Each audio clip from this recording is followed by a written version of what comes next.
All right, try it again.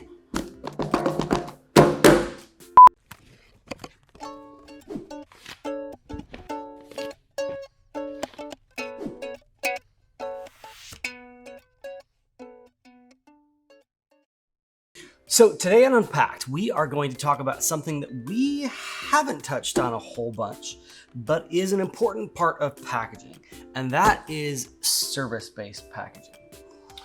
What do you even mean, Brent? What are you talking about? Are you crazy?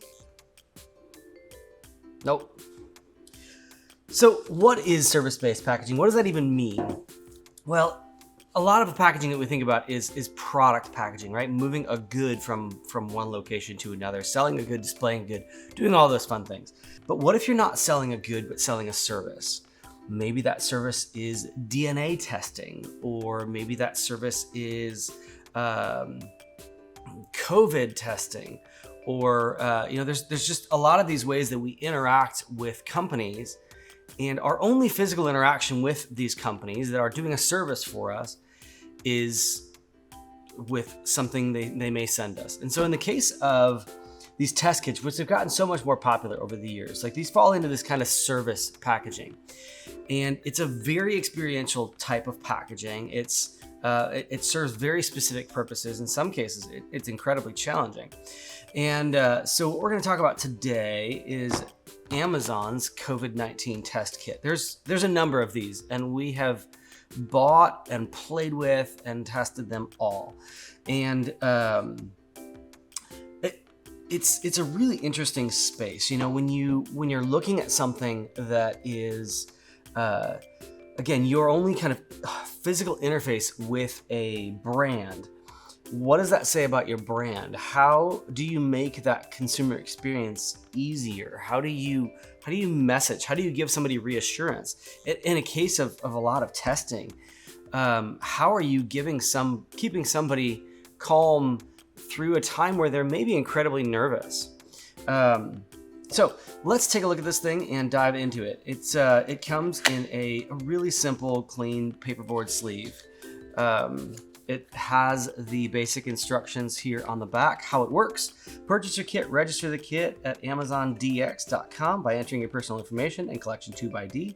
Follow the instructions found in your kit to collect your anterior nasal sample and ship it to the lab via UPS. Once your test is processed, you'll receive an email and SMS with a link to your results. So it tells you then everything that's inside of it.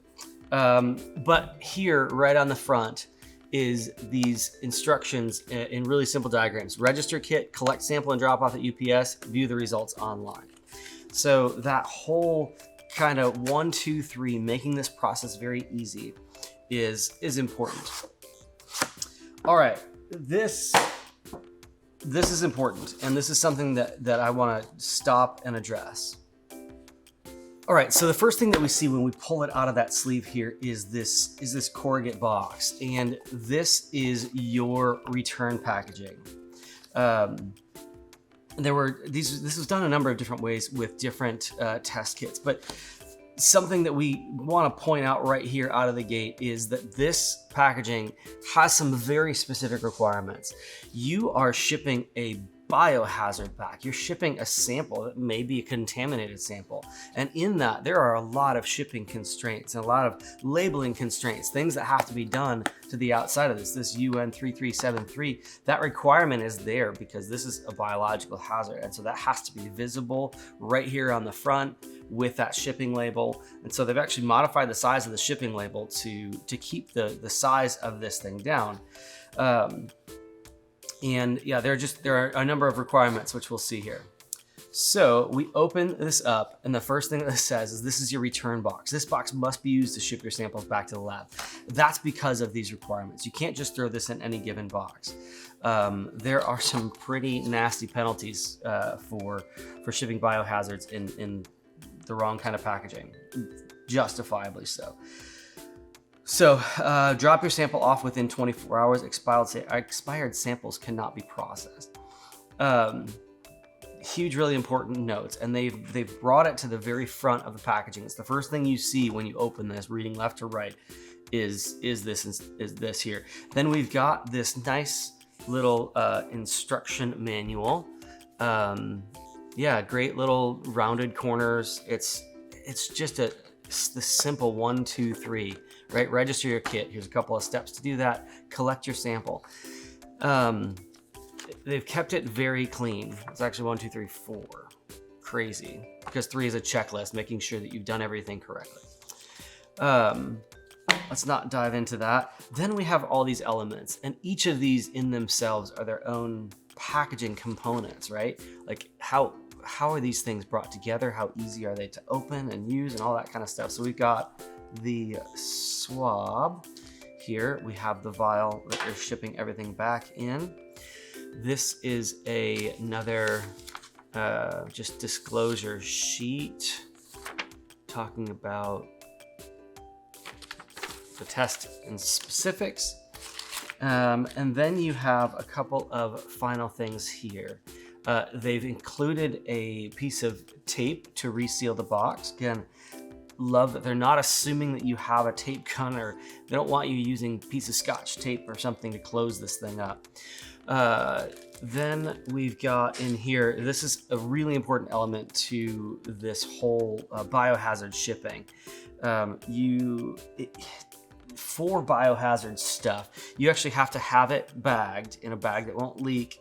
You have to have an absorbent pad in there in case it does leak inside of the bag. It's kind of that double protection. It hopefully will get absorbed, and it won't leak out. So it's really this kind of extra protection. And the box itself is even a requirement. The way that this box is constructed meets certain requirements for this biohazard stuff. So all of that is actually really important. All right, let's look at one other thing in here. So this insert, this is a really important piece. This little tube here is full of well, not full, but it's got like a saline type solution in it. And it's very small. It's proof right there. So you've got to try and get this thing set up and break off this swab in there.